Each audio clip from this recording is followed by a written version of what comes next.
This is the last lecture of my series that I'm doing this time, and I'm going to talk to you about how do you manage your career. Now, admittedly, this won't become an issue for you for a while, but I think it's good to know some of these things going into your job and what you can expect, so you have good expectations and can be happier about it. Then at the very end, I'm going to talk about some things to look for when you're looking for a company to join. It's in the context of a new company that you're going to join, but it can also apply to your first job. So anyway, so this is what I'm going to talk about today. How do you advance in your career? You get your first job, then you you want to get promoted and move forward.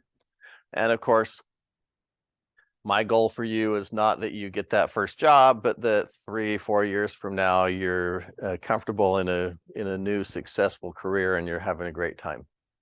So we'll talk about that. When do you get promoted? What do you need to get promoted and things like that. So let me start off by saying that it's been traditional. I don't know if attitudes are changing now. They seem to be, but for a long time, the belief is that I go into my company and it's my manager's job to help me get me promoted and to take care of my career. And that's just not the way the world works. Certainly not today. I don't know if it's ever worked that way, but it definitely doesn't work that way now. Who is responsible for you getting your career going and getting promoted? You, exactly. So keep that in mind and take charge of your career. All right. So I wanted to talk a little bit about what is a typical career path for a software developer. I'm going to talk about progression through 4 job titles, and every company you go to, they'll be different. There's no real industry standardization as to what these job titles are. We kind of have kind of picked up some that are kind of common, but these are what I'm going to use just so you'll be familiar with them. So I call them the junior. That's the beginner the beginner developer, mid-level, a little bit more advanced, a senior one who's been around a while, knows what they're doing, and then principal is the cream of the crop, the ones that are really sharp and very accomplished, know what they're doing. So those are the 4 levels: junior, mid-level, seniors, principal. Depending on where you are, what company you are, there might be more, there might be less, but this is kind of gives you a good breakdown of what the advancements and different job levels are going to be. So what is the difference between these ones? Well, a junior is somebody who's pretty much just starting. Usually, I like to describe these as what's expected from you when you're at these different levels. And so I'll use an example of like a company that runs a website that sells stuff. So for example, if you're a junior engineer there, they'll come and they'll give you specific tasks to do. So if we're at this company with our e-com site and they decide they want to support reviews and so that people can review their products, then they may come to you as the junior engineer and they'll say, we're going to support reviews. We need a button here that takes you to the create a review screen. So can you please implement this button? It should look like this. It should be located here, and it is in this module where you're going to want to make your code. So it's very specific, very detailed instructions about specific tasks that you're going to be doing. So that's typical of what will happen to you as a junior engineer. Then as you move up and get more experienced, become a mid-level engineer, instead of being given these specific tasks, they'll give you features. So for example, again, we're going to start offering reviews on our site of the products. One of the features that we want them to be able to do is to create a review. Can you please be in charge of that? And so then you'll figure out, okay, where does it go? What does the button look like? What does it do? How does it transition? What pages do I need for it? And so on. And you'll kind of break down that feature and get that feature implemented. So that's your role then, is to do a feature development. Now, a senior engineer will be, in the same project, the senior engineer would be told instead, look, we're going to start supporting reviews on our site. Will you please figure out how to make it happen? So you go in and say, okay, we're going to support reviews. That means we're going to have these features. So we're going to have to create a review, delete a review, see all the reviews, and so on. So you kind of go through all the features, and then you'll figure out, okay, well, that means we need to modify this code here and that code there and break it down into these tasks. Often you'll be working with a team, and you'll be then take all these things and spread them out among all the different team members. Okay, so that's the senior one. Now the principal has a very different role. Their job is not to take a project like we need to do reviews. Their job is something more like, we have a problem. People come to our site, they bounce around, they look at the same type of product, variations on it over many of them, and they'll go back and forth, and they take a long time trying to make a purchase, and then often they'll disappear. Can you fix that for us?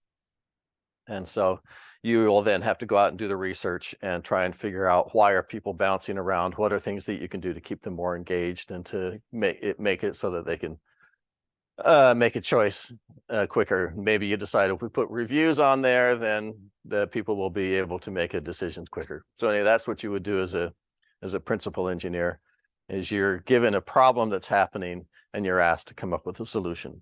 So that's kind of it. That's how you would progress through all these different phases as you're going from being given tasks to features to projects to problems.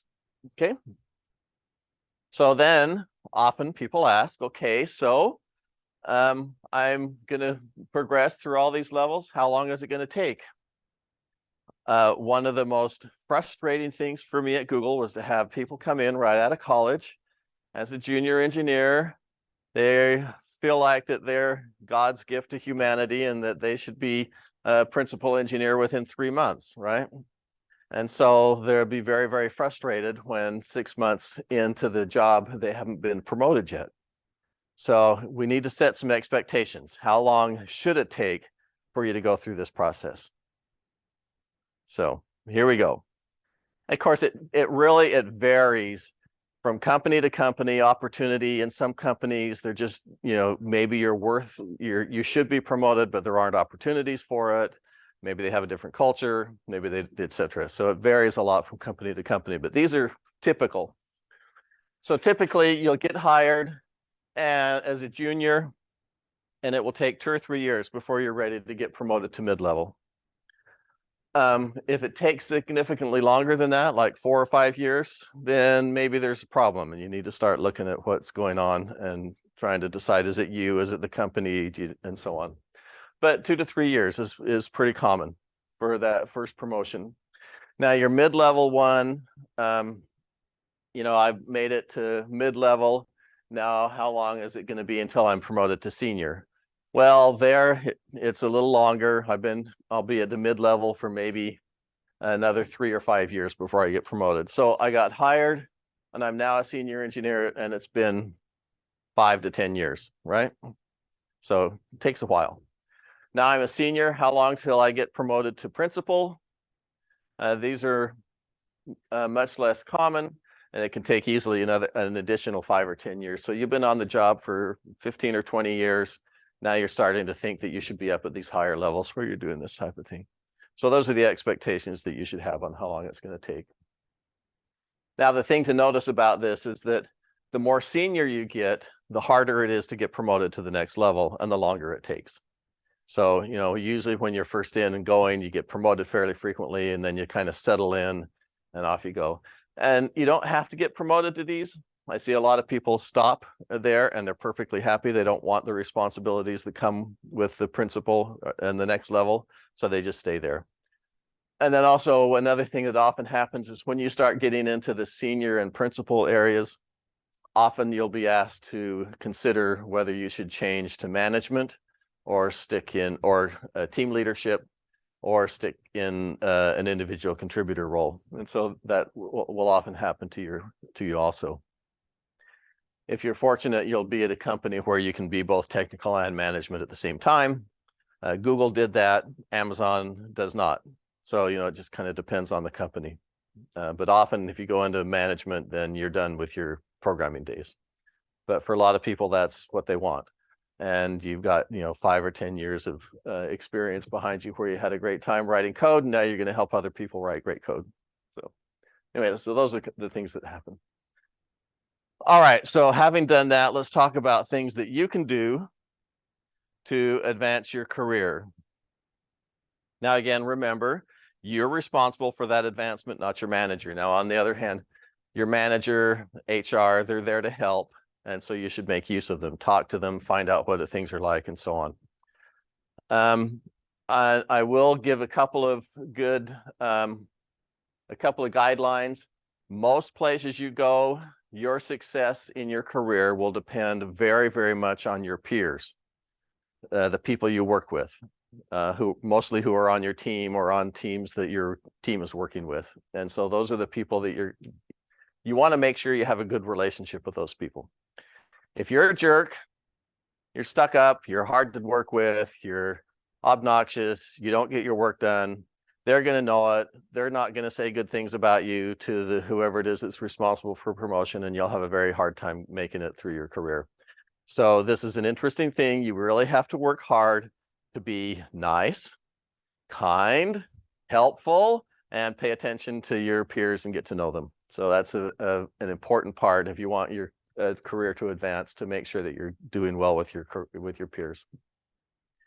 And then also, it's your reputation for delivering is most likely what's going to have the next biggest impact on your career. Is, can you deliver? And at some companies that will have a higher impact on your career than anything else.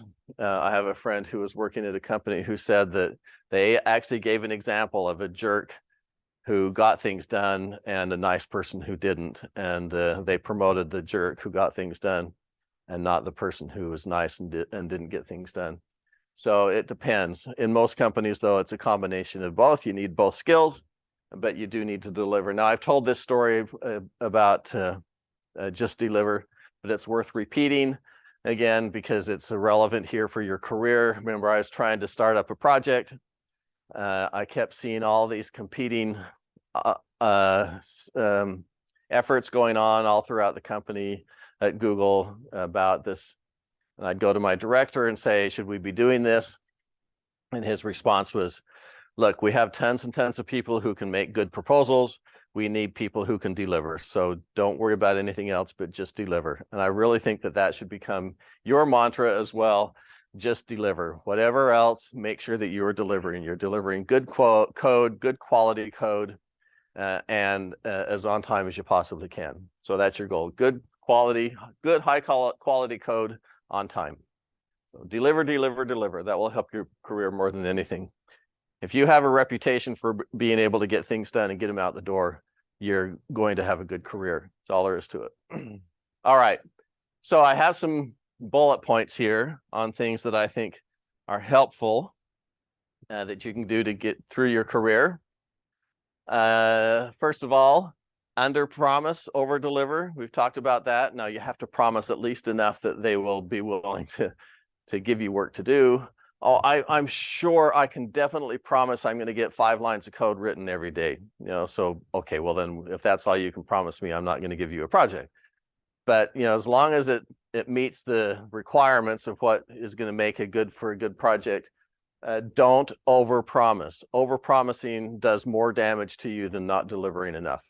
So under promise, over deliver. Okay. When you have an assignment and you're given an assignment, make sure you're continually making progress. We came in and did our stand-ups, and fortunately no one did this, but if you were to stand up in your stand-up meeting, they said, what did you get done yesterday? Oh, I was working on something completely unrelated and I didn't get anything done. If that happens very often at all, then you're going to be in trouble. So make sure you're continually making progress. Even if you have other things that are distracting you and other things you need to turn and focus on, try to get back to your main task and make sure you're getting something done on it that you can report in the next stand-up meeting. All right. I talked about getting to know your peers and coworkers. Spend time doing that. Get to know them personally, talk to them, find out about them. The people that you work with on your team, outside your team. Something I don't think I didn't mention on here, but it's you also need to be cognizant that usually the people who can affect your career and your promotion are not the people at your same level, but they're the people at a level above, or even 2 levels above. So you need to make sure that when you're forging these relationships with your coworkers, that you're looking not just at the other junior developers there who are on your team, but at the senior developers and so on, and trying to get to know them and get a good relationship with them. They can influence your career far more than your people at your same level. So go out and reach out to them. This has been the hardest thing for me in my whole career because I'm a very shy person. And I had a lot of trouble going up. I could operate fine at my level and down. I had a really hard time operating up, and it took a long time. I think my career was stunted in many cases because I just couldn't do that. And I finally, it's when I finally figured out how to go out and go to my boss or their boss or somebody at that level up in other teams and make a relationship with those, that I was able to get my career moving forward. All right. One good way to get to know your peers is to ask them for help. We talked about before about how do you ask for help. It's not only important to ask for help so that you get unblocked, but it also helps build a relationship. If you're asking good questions and you're not being obnoxious or too frequent about it, but you're asking good questions, it's a good way to get to know people. Good way for them to get to know you, and it builds a good relationship. And then also the other side of that is if anybody asks for help, offer it instantly. All right. You should have regular one-on-ones with your manager. A good manager will meet with everybody on their team once a week, maybe every other week, depending on how big the team is, in a one-on-one meeting where it's just you and the manager. And you're going to talk about those things. I do know there are a lot of managers who aren't all that good, and they'll let them go for a while. If you're finding yourself more than a month between meetings with the managers, go talk to your manager and get them scheduled regularly, because you do need to have those regular one-on-one meetings so that you can have build up your reputation and your rapport with your manager, and find out more about you. So here's what you do in those meetings with your manager. You have a one-on-one regularly scheduled with your manager. You're going to go in, you're going to tell, okay, this is the assignment I've got. Here's how I'm doing on it. Here's the status I have. Here's what I'm getting done.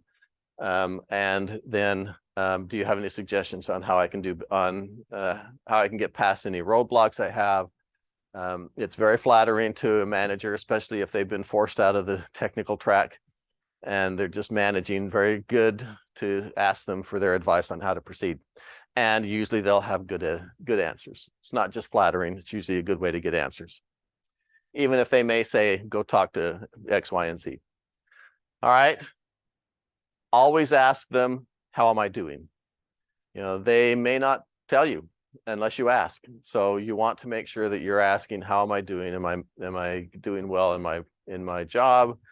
And then discuss the next steps of the career. How am I doing? Am I getting ready for advancement? If not, what can I do to get ready for advancement? What are the things that I should be working on? And what's the next step I should take, and how can I do it? What do I need to do in order to get there? And maybe they'll say you need to take on more responsibility for this, that, and the other. Okay, how do I do that? How do I get the opportunity for that? And so on. So get their advice, have good discussions about where you are and how to move forward. Okay. And then also your company, it is important to learn about how your company manages advancements and career and so on, and what resources they have. So learn about them and take advantage of them. All right. So this is going quick because I'm on my last topic. When do you leave your company? Because that's part of every career, unfortunately. It doesn't always work that you stay in one company for 25 years. Sometimes you're forced out, sometimes you want to go out. And I've been both. I've been laid off, I've been fired, I've changed jobs because I wanted to. I changed jobs for better opportunities. I changed jobs because the one I was in was just horrible. All of these have happened to me. I've worked at about 15 companies over my career. And so I've been through everything. So, so sometimes you'll get to a point where you're thinking, oh, maybe it's time to leave. You know, that could be because things aren't going well, or it could just be you got contacted by a recruiter and there's a great opportunity you want to go look into. So you want to start thinking about these things. So here's some thoughts I have on how to find a good company, or not how to find one, how to decide whether or not a company that you're looking at is really worth joining. And this is good for you when you're looking for your first job or when you're looking to switch jobs. Now, I will say before I get into this too much, when you're looking for your first job, you cannot afford to be picky. And so you're going to probably want to jump on anything that comes along. Just say, thank you, I'm finally in, got my foot in the door.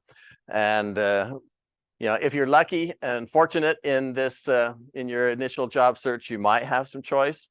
Or as you're going through and trying to figure out what companies you want to apply to, some of these might apply. And you might be able to take advantage of these. So if the really good companies will do these things. Now, before I get into these, I do have to ask, I have worked, like I said, for about 15 different companies. I've worked for large, medium, small companies, companies in the software industry, companies in the hardware industry, writing software for companies in the hardware industry. You name it, I've probably been there. So what do you think is the best type of company to work for? Did I do this with you already? All right, I did this with you already. I can't remember if I did it with you guys or the last guys, but yes, it's one that's profitable. So find a profitable company. All right. Here's some things that I think are important. You want to look for an environment where you can learn. So your goal to go in a company, a good company will let you learn. That means you have peers who are more senior than you, that know more than you do, and that are willing to help. If you go into a company and you're the only person, it's not a learning environment. If you're going to go into a company and everybody is at your same level, it's not a learning environment. So go into one where you've got a mix of skills and you can grow your skills. Okay. You want a company that has high expectations of all of the code that it creates. I've been at a lot of companies where all they care about is, did it ship? Did it ship? Did it ship?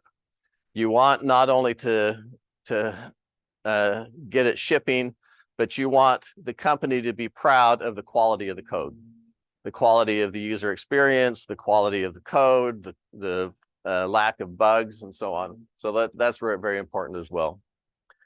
You want to find a company that likes to emphasize value. You know, our goal is to provide value to our customers. Not a lot of them, but there are companies whose primary goal is to make money, and they don't care what they do to the customer as long as they're able to make money. This is actually one of the reasons I really I chose LearningFuze to come to and really like them, is because they do a lot of things that show that they care about your success. They're trying to provide value to you.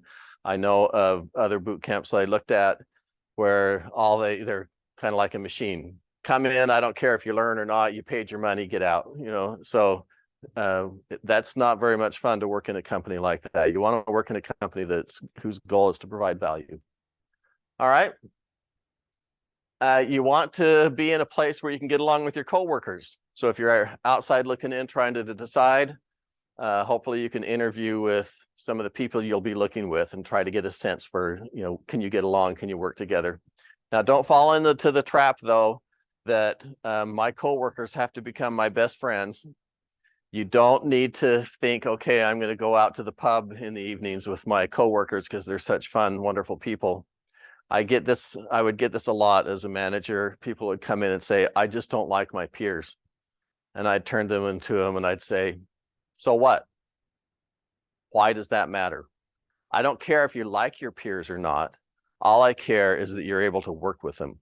And believe it or not, it's actually not that hard to work with people you don't like. Now, you do have to be able to get along. You may not like them, but as long as they're not actively trying to destroy you, then you can work with them. And so you want to be able to get along with your coworkers. It's important. It's good to have nice coworkers and a nice reputation among the company, but don't put so much emphasis on that you feel like you can't work there if you don't love everybody. All right. Okay, so those are some of the things that I think are most important in what defines a company that's going to be an enjoyable workplace and where you're going to be able to succeed. Now, what happens if you're at your work, you got your job, you're working well, and things aren't working out for you? So here's some thoughts on when do you decide it's time to start looking? And again, this is kind of future looking, but it is something that you'll want to think about. So if things aren't going well for you, the very first thing you should do is look at yourself. Are you the problem or is the company the problem? Because often it's you, right? And so examine yourself. Are you really working well? Are you getting things done? Are you delivering? Is your knowledge at the right level? Are you learning what you can, and so on? So first examine yourself, make any changes you need to, and then keep trying. If that doesn't work and things still aren't going well for you, well, then maybe you do need another opportunity to go somewhere else. But I would suggest that the first thing you do is not look outside, but look inside. It's been surprising to me, honestly, especially at Google. I would have people on my team who just weren't doing well. And so I would arrange a transfer to another team and they started doing extremely well. Or the other thing happened. I'd have people that weren't doing well on other teams and I'd bring them into my team and they'd become superstars. So often it's just a change of team, a change of environment, a change of what you're working on that can make all the difference. So I would first look there to see if there's anything inside the company, because it's so much less stressful and so much easier to transfer inside the company than to transfer out and get a new job. But you may still decide that you want to go out and look for another company. You may get, I probably should have mentioned this earlier. You may get people saying, hey, from LinkedIn, I've got a great opportunity for you. And so, yeah, you're going to want to go look at it. I do suggest, no matter how long you've been at a company, how long you've been employed, that you always keep your LinkedIn profile set, willing to accept messages from recruiters, just so you'll know what's going on out there. It give you a better sense for what your value is, how the market's doing, what kind of opportunities are available. And occasionally, if something looks really interesting, go out and interview, even if you're really happy where you are. Just keep in mind that if you really do interview and get an offer, you're probably going to be changing jobs. So be certain that that's really what you want. But opportunities may come along. For example, once in my career, I was very, very happy where I was. We were at a small startup. We had a bunch of stuff that was really fun to work on. It looked like we were going to be successful. I got a phone call from a recruiter I knew that I'd worked with many years before. And he said, hey, I've got a great opportunity for you, Robert. Why don't you take a look at this? And I said, I'm kind of happy where I am. I don't know that I'm really up for looking into something else. And he said, look, I'm representing a company, and if you knew what I know about that company, you would at least interview. And so I decided to, since I trusted him and knew him, I decided to take him up on it, and I went and interviewed at the company. And what did I discover when I was there?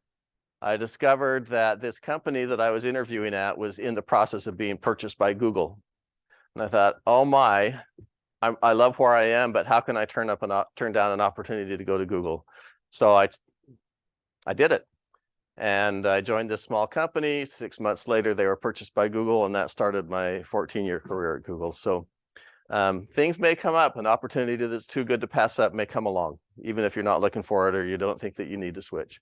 And as it turns out, that small company that I was out at went out of business because I left it. I'm sure that's why they went out of business. Anyway, all right. Keep in mind that, I've mentioned before, getting that first job is going to be hard and it'll be a lot of work. But once you find a job and you're employed, it's a lot easier to change jobs while you have a job.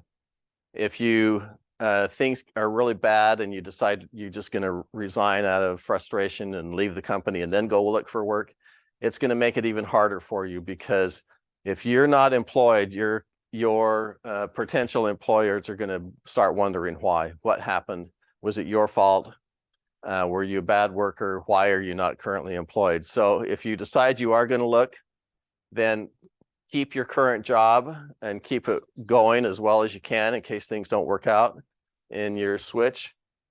And then because it's going to be a whole lot easier to get that new job while you're already employed. And then if you do get one, you give your notice and leave. So keep that in mind. Very rarely is it a good idea to resign in disgust.